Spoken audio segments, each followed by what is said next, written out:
Bonjour à toutes et à tous et joyeux dimanche de Pâques. Alors j'espère bien sûr que vous avez passé un bon carême, bien sûr, et puis la Passion, vendredi, jeudi, vendredi, hier, samedi, que spirituellement au moins les choses se sont passées correctement pour vous de votre côté.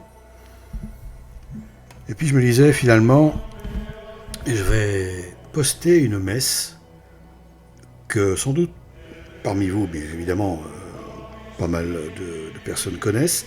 C'est une messe de Pie XII. C'est la dernière messe en fait de Pie XII à Pâques. Voilà. Donc c'est la dernière messe d'un vrai pape, pour l'instant, sur Terre. Tout simplement.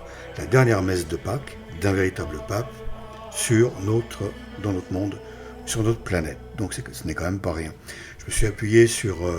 j'ai pris comme source parce que je ne la trouve qu'ici, cette messe. Je n'ai trouvé que celle-ci, du père Jacques de Jean-Joseph, le Brésilien, il me semble qu'il est brésilien, oui, qui a posté cela il y a 11 mois, à Pâques dernier en fait, hein, Pâques 2023, et je l'ai modifié légèrement. J'ai enlevé certaines parties, à la fin notamment, et puis j'ai modifié à l'intérieur de la messe, j'ai mis quelques images, voilà, il y a 4 images de mémoire, à la place de l'image qu'il avait postée lui-même.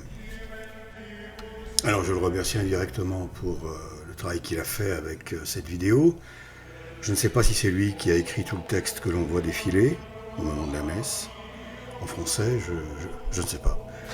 Enfin bon, voilà, donc pas peu importe, mais c'est très bien et je poste à mon tour cette vidéo aujourd'hui, en 2024, comme pour, comme pour sceller une année qui est alors totalement charnière. Parce que il m'étonnerait vraiment qu'en 2025, nous puissions avoir la même relative tranquillité, bien entendu, pour regarder Internet, poster des vidéos, etc., etc.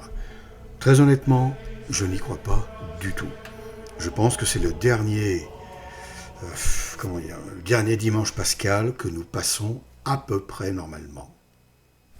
Étant donné ce qui se passe dans le monde, alors je n'ai pas envie de souiller cette vidéo de Pâques avec des commentaires en m'abaissant au niveau de l'actualité, même si elle est eschatologique, parce que franchement, il y a tellement à dire là-dessus, et je n'ai pas envie que cette vidéo soit supprimée, censurée. Maintenant, puisqu'on ne peut plus rien dire, on est censuré immédiatement. Bientôt, on va tous finir en prison pour avoir osé critiquer quelque chose, donc ce sont les textes de loi qui vont sortir. Bon, ces lois-là sont insupportables, invivables, et j'espère qu'elles ne pourront jamais être appliquées. Mais en attendant, je ne vais pas faire de commentaires, et pourtant ce n'est pas l'envie qui me manque, parce qu'il y a vraiment de quoi dire sur pas mal de choses. Je le ferai dans une autre vidéo. Et alors, je pense que ces vidéos-là vont surtout paraître sur Odyssée, puisque sur YouTube, ça ne sert à rien d'attirer des ennuis et de faire en sorte que l'Angélus disparaisse. Je n'ai pas envie que la chaîne l'Angélus disparaisse. Ça ne m'intéresse pas. Voilà. Comme il y a Odyssée comme route secours, eh bien utilisons la route secours pour le moment. Donc je me répète, je ferai sans doute une vidéo avec des commentaires sur ce qui se passe, et je posterai cette vidéo uniquement sur Odyssée, mais je préviendrai sur YouTube quand même, je pense. Voilà. Donc, Pâques, eh bien entendu, je ne suis pas là pour faire la leçon, pour faire des leçons de morale ou de théologie ou quoi que ce soit, ou un sermon, simplement, en 2 mots. Devant ce qu'a vécu ce Dieu qui s'est abaissé infiniment pour devenir une personne finie, sans perdre sa nature divine, bien entendu. Donc, en 2 natures dans une seule personne, Jésus-Christ, 2 natures, une divine, une humaine. Mais malgré tout, il s'agit d'un acte d'humilité de Dieu et d'amour de Dieu qui est absolument prodigieux, qui dépasse l'entendement. Eh bien, devant cet acte d'amour, devant donc la naissance, l'incarnation, mais dès l'incarnation, il y avait déjà les persécutions, il y avait déjà l'annonce de la passion. toute la vie du Seigneur, finalement, ou presque, son enfance a été plus tranquille, mais sa vie publique, évidemment, à partir de la 30e année environ, eh bien, a été une vie sous la menace constante, finalement, du diable et des ennemis humains. Donc, face aux souffrances infinies, je ne vais pas y revenir, on en a déjà parlé les autres années, évidemment, on trouve tout sur Internet, et puis je n'ai rien à vous apprendre à ce niveau-là. Il faut quand même rester humble, mais simplement, devant tant de souffrances, vécues par ce Dieu fait homme, par notre Créateur, notre Conservateur, notre Sauveur, Rédempteur, celui qui vient avec une promesse de cadeau, c'est le cadeau infini. Si on demande à quelqu'un, une personne, quel est pour toi le plus beau cadeau, j'en ai déjà parlé, mais je me répète un peu, mais bon, dans une autre vidéo, le plus beau cadeau imaginable, sans aucune limite de quoi que ce soit. Si c'est une question d'argent, aucune limite d'argent. Si c'est une question de richesse, trésor, diamant, tout ce qu'on veut, pierres précieuses, terrain, territoire, tout sans limite. Donc quelqu'un peut dire bêtement, je veux tout l'univers. Bon, ok, oui, très bien. Ok, eh bien, tout l'univers. Première réponse. Qui dit mieux, difficile. Et pourtant, on peut trouver beaucoup mieux encore. Beaucoup, beaucoup, beaucoup mieux.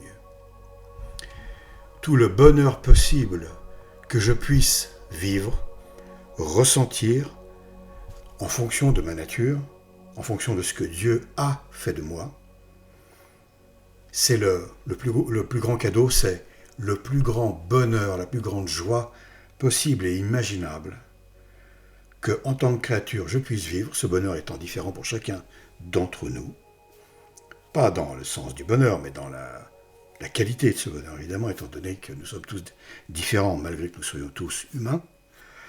Et ce bonheur-là, je le veux pour toujours. On ne pourra pas me l'enlever. Je ne veux pas qu'on puisse me l'enlever. Je ne veux pas qu'il y ait la moindre menace.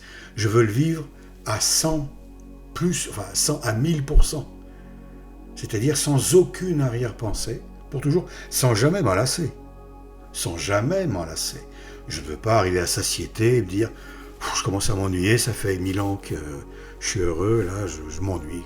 Bon, il va falloir un peu d'action, il faudrait peut-être que quelqu'un vienne me menacer, essayer de me tuer, je sais pas quoi. Bon, non, je ne veux jamais vivre ça, je veux toujours être comme éternellement assoiffé tout en étant rassasié. Jamais, assoiffé, façon de parler, parce que dans quelqu'un qui est assoiffé, il souffre, mais toujours contenté sans jamais être lassé. Et alors ce bonheur, bien sûr, s'accompagne de la paix, puisque il y a justice, paix qui sont dedans, ça c'est évident. Sans justice, pas de paix, c'est pour ça que le monde est en guerre, parce qu'il n'y a aucune justice dans ce monde. Aucune. Tout est injuste, tout est n'importe quoi. Enfin voilà, bon. Donc, bonheur éternel, justice éternelle, paix éternelle, sans que jamais on puisse me l'enlever. Et le tout sans jamais se lasser. Et alors, cerise sur le gâteau, pas tout seul, pas même dans un endroit de rêve où il y aurait des amis merveilleux, non. Dans la contemplation, dans l'adoration de mon Créateur, de mon Rédempteur, de mon Sauveur, de mon Conservateur, donc de Jésus-Christ, de la Sainte Trinité, du Père éternel, du Fils éternel et du Saint-Esprit. Bon, et puis tant qu'à faire, pourquoi se priver, puisqu'on me dit qu'il n'y a aucune limite. Mais écoutez, j'aimerais bien qu'il y ait aussi tous les anges qui sont élus. Les démons, eux, bon, ils sont en enfer pour toujours. Et puis, tous les êtres humains qui sont élus, qui ont été sauvés, ceux de l'Ancien Testament, que le Seigneur, en étant mort sur la croix, est allé rejoindre directement dans les limbes. On dit les enfers communément, mais c'est les limbes. Évidemment, il n'est pas allé en enfer, tailler la bavette avec Satan et les damnés. Non, dans les limbes. La salle d'attente du paradis pour les justes de l'Ancien Testament. Donc avec eux aussi, puis tous ceux, bien sûr, du Nouveau Testament. Ça, on n'oublie personne. Attendez, non, personne n'est oublié, voilà. Dieu, les anges, les élus, et moi-même. Et nous-mêmes. Eh bien, si quelqu'un trouve un plus grand cadeau que celui-ci, qu'il l'écrive en commentaire, en majuscule, en rouge vif. S'il vous plaît, en rouge vif. Et je ne sais pas quelle casse, je n'ai pas les casses sous les yeux, mais pas en Times New Roman, hein, en gothique, au moins en gothique, hein, en antique, en égyptien, tiens, en égyptien ancien. Voilà. Donc vraiment, je ne pense pas qu'il soit... Évidemment, ce n'est pas possible. Pourquoi ? Parce que c'est le cadeau de Dieu. Comment voulez-vous qu'il y ait un plus grand cadeau que celui de Dieu ? Eh bien, ce sang versé, ces larmes, cette sueur de sang versée, cette chair arrachée au corps du Christ lors de la flagellation, notamment lors de tous ces coups de fouet épouvantables que des tarés là, qui étaient à l'époque des êtres pleins de haine, des cinglés, quoi, n'arrêtaient pas de fouetter le Seigneur. C'est épouvantable, c'est inouï, quoi. Lui cracher dessus, l'insulter. Lui qui n'avait fait que le bien. Imaginez le niveau de justice dans ce monde. Hein ? Oh là là, oui, il est juste ce monde. On peut se vanter de la justice de l'homme. Ça, c'est sûr, elle ne vaut pas un clou. Sans vilain jeu de mots. Ça m'est sorti tout seul, sans jeu de mots. Elle ne vaut rien, ou presque, la justice de l'homme. Aujourd'hui, bon, elle vaut zéro. Voilà, zéro, moins que zéro même, si c'est possible. Bref, devant nous, on a tout l'inverse. Lors de la contemplation de la passion, on a la justice divine parfaite devant nous, qui s'est imposée à un sacrifice infini, l'Holocauste parfait. Alors, devant ce spectacle, si on peut dire, devant ces scènes, ce n'est pas un spectacle, mais devant ces scènes, je dis spectacle parce qu'on est obligé de l'imaginer. Lorsqu'on lit des choses, des écrits saints sur la passion, lorsqu'on entend parler de la passion, avec vérité bien entendu, lorsqu'on évoque la passion, lorsqu'on médite, et ainsi de suite, sur cette passion du Sauveur, du Messie, eh bien, on aimerait, enfin en tout cas, voilà, je pense que c'est le cas de la plupart d'entre nous, avoir été présent sur les lieux, et pouvoir consoler ce Seigneur, pouvoir lui sécher ses larmes, lui empêcher le sang de lui tomber dans les yeux, etc., le protéger, enfin ouais. Vous voyez, on ne sait pas, bon, c'est tellement délicat ces questions, mais on est évidemment pris d'une immense compassion, humainement parlant. Même si on sait qu'il l'a voulu, qu'il fait ça par amour, etc. Bien sûr. Mais amour pour amour, ça a de la valeur. Aimer l'amour, comme disait la Sainte Thérèse de Lisieux, Sainte Thérèse de l'Enfant Jésus. Aimer l'amour. Voilà. C'est si difficile pour l'homme, aimer l'amour de Dieu. Mais apparemment oui, parce qu'on est dans un état où tout est inversé finalement, où tout est à l'inverse, où c'est l'amour du diable, c'est l'amour de la haine du diable aujourd'hui qui prédomine. Comment est-ce possible finalement ? C'est un mystère incroyable. Comment peut-on en arriver là, en tant qu'être humain ? Alors, lorsqu'on aime la haine, évidemment, on aboutit à tout ce qu'on voit dans l'actualité, un génocide, un massacre, etc., etc. Bon. Mais revenons à la passion, revenons au pied de la croix, au pied de la Sainte Croix. Et, comment dire, j'ai deux mots qui me viennent à l'esprit. Merci et reconnaissance. Alors merci, c'est tellement infiniment insuffisant que, bon, mais vous voyez, Seigneur, vous avez tellement fait, c'est tellement excessif pour l'homme, ce que vous avez fait, votre amour est tellement transcendant, tellement divin. Que vous dire d'autre ? Merci. mon Dieu. Merci, mon Dieu. Et alors, il y a, avec ce merci, il y a la volonté d'être reconnaissant, bien entendu. De rendre en quelque sorte, pas la monnaie, j'ai horreur de ça, mais il n'y a pas d'expression pour ça, mais d'être reconnaissant envers cette preuve. S'il en fallait une encore, toute la création est une preuve d'amour de Dieu. L'herbe est une preuve d'amour de Dieu. Le soleil, les étoiles, une carotte, une endive, n'importe, un chat, une vache, tout. Mais, bon, là, évidemment, lors de la Passion, ça dépasse un petit peu le niveau des pâquerettes, quand même. Alors, cette reconnaissance, comment peut-on l'exprimer? Par la volonté intérieure, oui, mais qui nous demande quoi? De plaire, donc, de faire plaisir à Dieu. Comme un enfant qui veut faire plaisir à son père, parce qu'il aime son père et parce que son père est bon avec lui. Eh bien, comment peut-on faire plaisir à Dieu? Je ne vous apprends bien entendu rien du tout. Mais il faut lui obéir. Lui obéir. Alors avec tout ce que ça, bien sûr, engendre, conditionne, nécessite, suggère, sous-entend, vertu, etc., etc., sacrifice, etc., etc., prière et compagnie. Et aussi, Pâques rajoute une dimension. Il rajoute l'espérance et la persévérance. Là, c'est le chemin de croix. Sans l'espérance et sans la persévérance,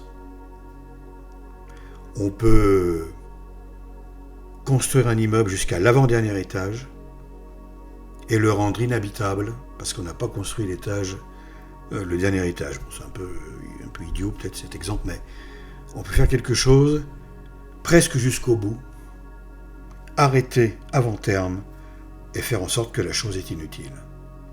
Surtout que ce ne soit pas notre cas. Il y a beaucoup d'êtres humains qui, dans leur vie, ont eu des périodes ou une période vertueuse, état de grâce, etc., et qui ont fini par rechuter ou chuter, par se laisser happer par ce monde épouvantable qui aujourd'hui est comme un requin géant avec la gueule grande ouverte, quoi. Voilà.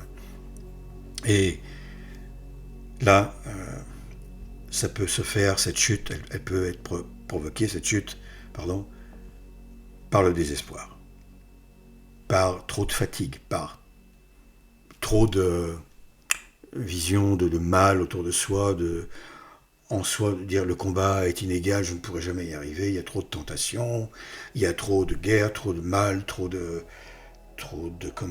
j'ai trop d'ennemis autour de moi, je suis confronté à trop de problèmes. Quand on en est là, il faut vite se tourner vers la prière. Vite dire, Seigneur, mon fardeau est trop grand, trop lourd, j'ai un sac à dos, vous savez, comme les enfants, ils chargent beaucoup trop, ils ont plusieurs kilos sur le dos, ça leur tue les reins, la colonne vertébrale, c'est très très mauvais tout ça. Donc là, Seigneur, je ne peux pas porter ça. C'est trop. Aujourd'hui, voilà. Je devrais peut-être, mais je ne peux pas. Donc, je vous l'avoue humblement, aidez-moi, sinon je vais tomber, puis je n'arriverai pas à me relever. Ça, c'est l'espérance. Toujours l'espérance. Et cette espérance, que cela nous arrive une fois, 20 fois, 100 fois, 1000 fois, 7 fois, 77 fois, comme nous dit notre Dieu, eh bien, elle doit toujours être là. Toujours, toujours, toujours. Et alors, lorsqu'elle semble nous échapper, c'est que l'on se contemple trop soi-même. C'est qu'on demande pardon, non pas parce qu'on a offensé Dieu, l'infini. On a osé, nous, microbes, grains de sable, oser offenser l'univers en quelque sorte. Et l'univers n'est pas de taille, évidemment, parce que Dieu n'a pas de limite, en fait. Enfin, lui seul connaît ses limites, s'il en a, mais il est évidemment défini, c'est ce que je veux dire, mais bon, voilà. Et donc, lorsqu'on contemple trop ses péchés, ses propres péchés, et qu'ils paraissent tellement énormes qu'on est tellement dégradé qu'on finit par on pleure sur soi, alors bon, pourquoi pas, mais il ne faut pas pleurer que sur soi, il faut pleurer de la déchéance, c'est-à-dire, comment ça se fait que je sois tombé si bas? Et là, évidemment, on ne peut remonter qu'avec l'aide de Dieu. Mais il faut cette volonté. Lorsque on craque définitivement, c'est généralement qu'on a oublié de considérer nos péchés par rapport à Dieu. On les considère uniquement sur un plan humain. Ça, c'est très mauvais. Il faut, un plan humain, bien sûr, il faut en prendre conscience, mais on doit tout ramener par rapport au référent absolu, au référentiel absolu, au nord en fait. Voilà. Quelqu'un qui est paumé dans la jungle, s'il prend n'importe quel arbre comme point de repère, il ne va jamais s'en sortir. Par contre, s'il prend le nord comme point de repère, avec la connaissance qu'il a quand même globale de l'endroit, il va se dire tôt ou tard, j'arriverai à la mer par exemple. Je vais bien finir par retrouver une plage ou la chaîne de montagnes, un tel que, voilà, qui était sur la carte, ou telle ville, ou bon. Là, le référent absolu pour nous, c'est Dieu. Donc, on doit toujours se référencer à Dieu pour tout. Pour tout. Pour un acte de justice, pour un jugement, sur nous-mêmes, sur autrui, sur les enfants, sur un acte à faire ou à ne pas faire, etc., etc. Une action à mener ou non, commerciale, peu importe quoi, une entreprise humaine, peu importe. Parce que Dieu seul est le référent absolu, infaillible. Infaillible, pour toujours. C'est tout. Et lorsqu'on ramène son péché à Dieu, et si l'on n'a pas oublié qui est Dieu, et si l'on n'a pas oublié sa promesse, que tant que l'on est vivant, sa miséricorde agit, attention, hein, on ne fait pas un jeu à la Voltaire, là. Hein. Loin, loin, loin, loin s'en faut. On ne se dit pas, bon, allez, je pêche tranquille puisque je sais que j'ai tout le temps. Ah bon, quel temps? Qui c'est qui connaît la durée de sa vie dans ce monde, à part personne? Personne. Moi, en vous parlant, je peux mourir sur place. Vous ne l'entendrez jamais parce que la vidéo ne sortira pas. Il n'y aura plus de vidéo, terminée. D'ailleurs, je voulais vous le dire, si la vidéo s'arrête, la chaîne s'arrête définitivement, sans que j'ai donné de nouvelles, je veux dire, une pause de 15 jours, 3 semaines, il n'y a pas de problème, mais 2 mois, 3 mois, enfin voilà, sans que j'ai donné de nouvelles ou dit, voilà, la chaîne est en pause ou pour des raisons personnelles, je suis obligé d'arrêter un moment, ça veut dire que, soit eh bien, je suis mort, soit les gentils organisateurs du nouvel ordre mondial, du nouveau club méditerranéen, là, eh bien, de Satan, eh bien, soit ces gens-là sont venus me chercher pour me dire on a un petit message pour vous. Voilà. Ou alors, ils m'ont envoyé le message directement, soit avec du plan, soit avec autre chose. Enfin, oui, c'est ce que je veux dire. Donc, je préviendrai quand même. Sinon, ça veut dire que, au revoir, quoi. On se reverra sans doute. Je l'espère. Enfin, en tout cas, si c'est au ciel. Parce que partout ailleurs, non, je ne veux pas vous revoir. Si. Bon, bref, on s'est compris. Mais comme je ne sais pas où je vais aller, bien, voilà. Alors, il serait bien présomptueux de dire ouais, oh, je suis tranquille. Non, alors surtout pas de Voltaire, hein, surtout pas dans cet esprit-là.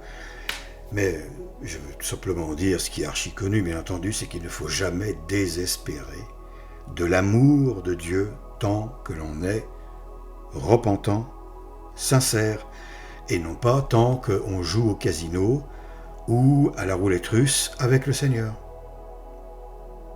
Ah non, ça marche pas, ça. Je pêche, j'estime qu'il me reste encore 30, 40 ans, peu importe, à vivre, hein, voilà. Donc j'ai tout le temps de me rétablir. Puis comme par hasard, tiens, je meurs le soir même dans un accident de voiture. Ou un camion, enfin peu importe quoi. Je prends un Concorde sur le front, ou quelque chose comme ça. Alors bon, c'était pas tout à fait quelque chose qui était prévu hein, au programme, et je me retrouve en enfer. Et on se retrouve en enfer, direct.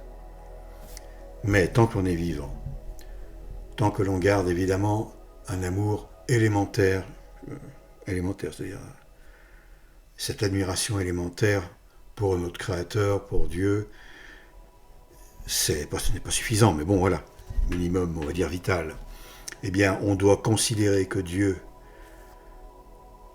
à partir du moment où on a réellement honte, on a réellement en horreur, enfin, on déteste peu ou prou ce péché que l'on vient de commettre, pour ce qu'il est, mais surtout parce qu'il offense Dieu, pour ce qu'il est, je dis bien, mais surtout, avant tout, quelle que soit la gravité du crime, parce que ce crime, ce péché, offense Dieu.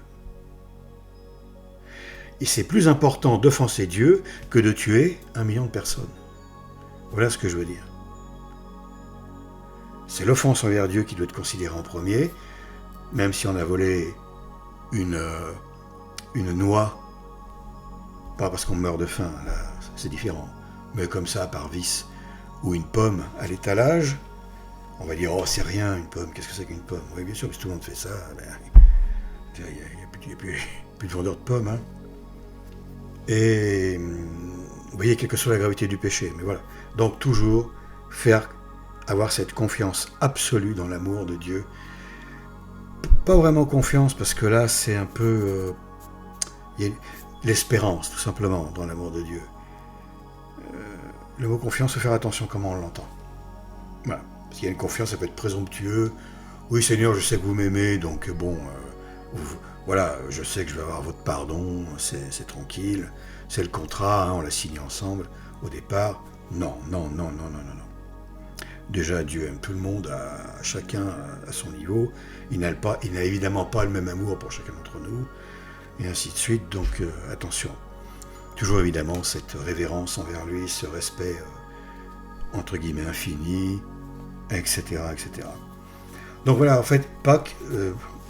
selon moi, c'est toute la dimension de la vie catholique, de la vie d'une âme qui, par amour pour Dieu et par amour pour le fait d'avoir été créé, etc., essaye toujours de vivre toujours plus dans un état de sainteté, sans que ce mot ait une connotation présomptueuse, hein, vous voyez, orgueilleuse. Est saint celui qui obéit à Dieu, et est grand saint celui qui obéit à Dieu par amour, et plus on aime Dieu, et plus évidemment, etc. Et c'est l'espérance, et la persévérance. Parce qu'avec les événements, pourquoi je dis ça aujourd'hui, je me permets de partager ça avec vous en toute humilité. Hein. Encore une fois, je ne donne pas de leçons, ce que je dis peut être pris... ce qu'il dit, c'est très banal, on s'en fiche, coupe. Oui, très bien. C'est très simple mon discours, je ne dis pas le contraire, il est très très simple. Je veux qu'il soit simple et puis je ne peux pas faire autrement. Il est simple. Simplement, pour ainsi dire, vu l'état du monde, vu ce qui va nous arriver, je ne pense pas qu'on passe un bon été, très honnêtement. Que ça éclate, que le ballon là, qui est surgonflé éclate avant l'été ne m'étonnerait pas du tout. Pour de bon, hein, c'est-à-dire, voilà, ça s'embrase de partout. Donc, étant donné, avec toutes les lois qui sortent en plus, épouvantables, on ne peut plus rien dire, et ainsi de suite, on est menacé finalement de prison, d'amende de 45 000 € par-ci par-là, de tous côtés. Bon, ce n'est pas moi qui le dis, hein, c'est le gouvernement qui ponce ces lois, qui vont sortir ou qui sont sortis, ou voilà, n'importe comment. Dès qu'ils annoncent quelque chose, tôt ou tard c'est fait, c'est évident. Et comme ils ont 10 ans ou 20 ans d'avance sur ce qu'ils annoncent, pensez bien que le programme est préétabli depuis très longtemps. On voit bien donc, on va, et puis on le sent, c'est dans l'air, voilà, on y va droit. Et ces choses-là, qui paraissent évidentes, c'est vrai, pour quelqu'un qui est catholique, voilà, qui est habitué à la doctrine et à la vie, aux efforts d'une âme catholique, il va quand même falloir s'en souvenir. Et parfois même oublier qu'on est humain, si vous voyez ce que je veux dire. C'est-à-dire être capable de transcender ce que l'on vit ici-bas, en étant comme perché, pour ainsi dire, je n'aime pas ce mot, mais en étant projeté, focalisé plutôt, vers la divinité, plutôt dans notre Dieu, dans les mains de Dieu, pas, voilà, on n'est pas des dieux, mais dans les mains de notre Dieu, dans les mains aussi de notre Sainte Mère, la très Sainte Vierge Marie, qui elle est alors est une protection évidemment infaillible, même si elle n'est pas Dieu elle-même. Protection, merveilleuse protection, pleine de compassion, sans jugement. Avec Dieu, évidemment, il y a un jugement et c'est tout à fait normal. Avec la Vierge, il n'y en a pas. Mais par contre, on n'y va pas comme ça non plus. En jean délabré, avec du ketchup et des frites sur les genoux. Non, non, non. On doit se présenter évidemment devant la Sainte Vierge et s'adresser à elle de la façon la plus humble et avec le plus grand repentir. Là, son manteau nous couvre. C'est certain. Elle est celle qui va, par exemple, mettre la main pour adoucir, pour freiner celle du jugement de Dieu. Mais il va falloir, avant, être réellement repentant et réellement humble, sincère, etc. Sinon, évidemment, ce n'est pas comme ça que ça se passe. Voilà, bon, je ne veux pas en rajouter, je ne veux pas alourdir et moi-même être lourd avec, en ce jour de Pâques, le dimanche de Pâques. Je vous souhaite à nouveau un joyeux, autant que possible, et profond, comme si c'était peut-être le dernier de notre vie. Il faut faire attention aujourd'hui. Dimanche de Pâques, avec tout ce que cela suggère encore une fois. Et puis je vais laisser la place à un pape, une merveille, le dernier des papes qui a vécu sur cette terre pour le moment, en attendant la venue de l'Église triomphante lors de la parousie. Ce sera le plus grand moment que l'homme aura, enfin, qu'il aura jamais eu, avec la passion, la naissance du Seigneur, etc. La passion, la mort sur la croix, la parousie fait partie des points d'orgue, évidemment, de toute la création. Ce jour-là, ce sera le jour où l'Église militante fusionnera avec l'Église triomphante. Jusque-là, c'est le combat. Alors, je vous dis à bientôt dans cet esprit combatif et plein d'espérance, plein de persévérance, plein de reconnaissance et plein d'amour envers notre Dieu, sans oublier bien sûr l'amour et la dévotion que nous devons à sa Sainte Mère, la très Sainte Vierge Marie évidemment. Et je laisse la parole au pape Pie XII et à la messe de Pie XII, qui est la dernière messe de Pâques de l'Église catholique, finalement célébrée par l'Église catholique lorsqu'elle était encore hiérarchisée en ordre et dans ses structures bimillénaires. Voilà, merci de m'avoir écouté jusqu'ici et à bientôt.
Venerabiles fratres dilecti fili, dum divinum redemptorem de triumphata morte resurgentem, venerabundi odi commemoramus, i lamenti nostri succurrit summe sapientiae plena apostoli gentium e sententia de Christo scribendis. Traditus est proter delita nostra, et resurrexit proter justificationem nostra. Is nempe suis cruciatibus libenter susceptis, a che profuso ad morte musco e sanguine preciosissimo, peccata nostra espiavit, nosque demoni servitude redemptos, in libertatem restituit filiorum Dei. Cum autem a sepulcro Victor ascendit, non modo apostolorum a che nostram fidem aluit et confirmavit, non modo exemplo suo ad celum una secum nos contender invitavit, a che glorioso refulgenze corpore aliquide nobis sostendit, sempiternea sequende beatitatis, sed plena etiam effudit divina charismata sua, a che constitute ab se ecclesie dedit, ut omnes homines, qui traditis preceptis volentes obtemperarent, superna gratiae nutrirent, et ad novitatem vitae reducerent.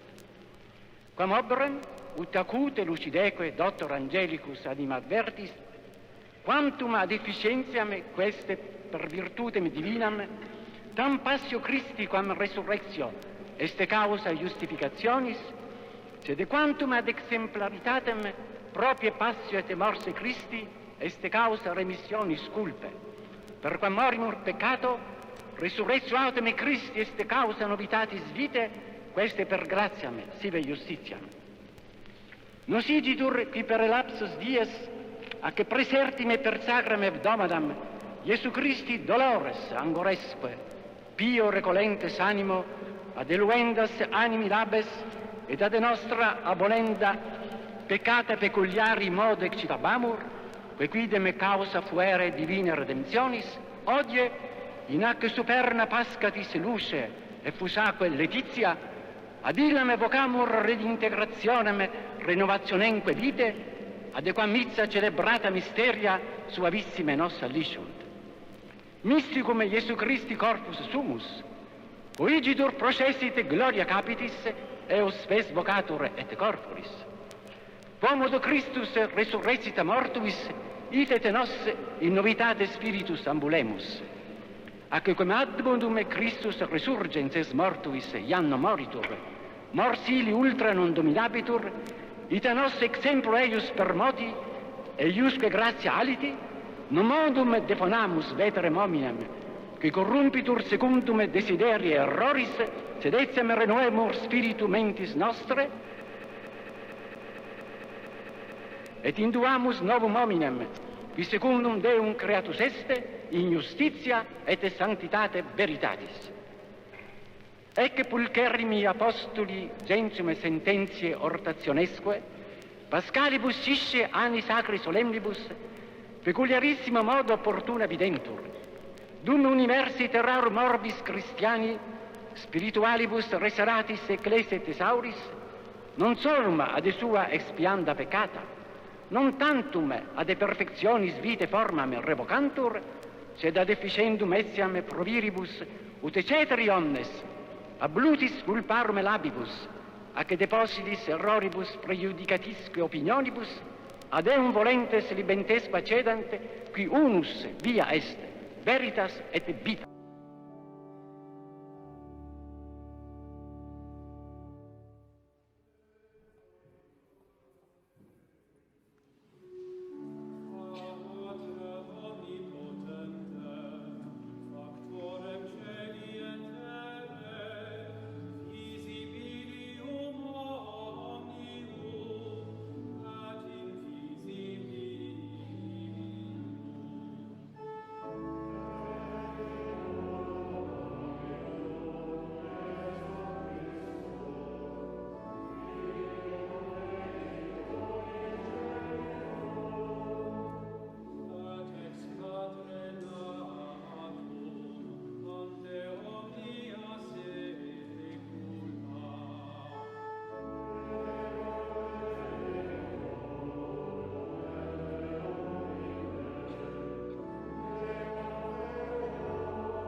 misericordia.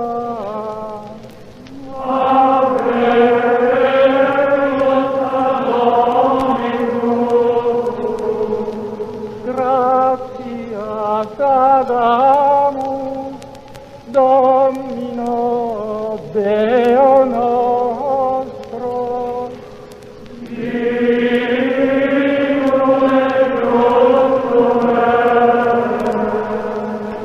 vere dignum et justum est, ecum et salutare,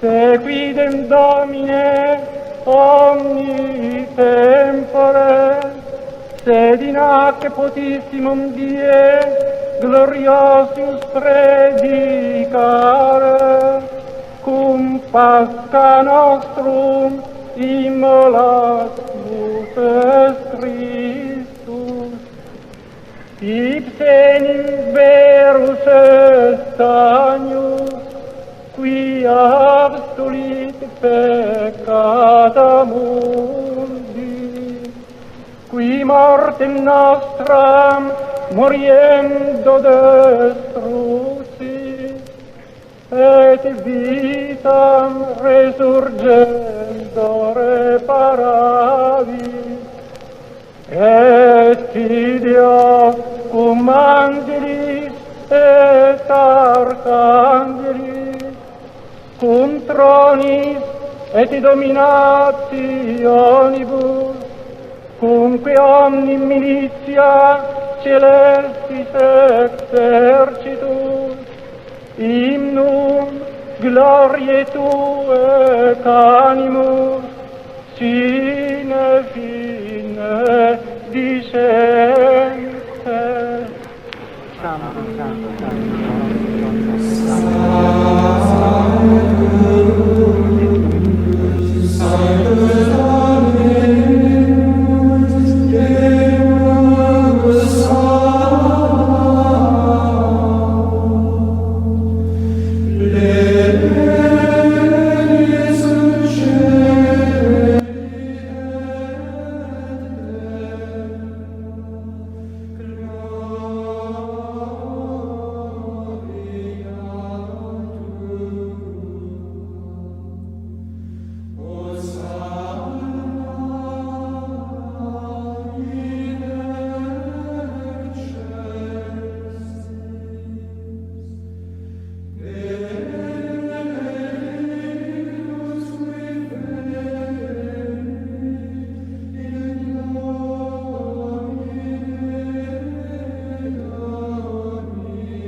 et divina institutione formati, audemus dicere, Pater noster, qui es in celis, sanctificetur nomen tuum, adveniat regnum tuum, fiat voluntas tua, sicut in cielo et in terra. Panem nostrum quotidianum da nobis hodie, et dimitte nobis debita nostra, sicut et nos dimittimus debitoribus nostris, et ne nos inducas in tentationem,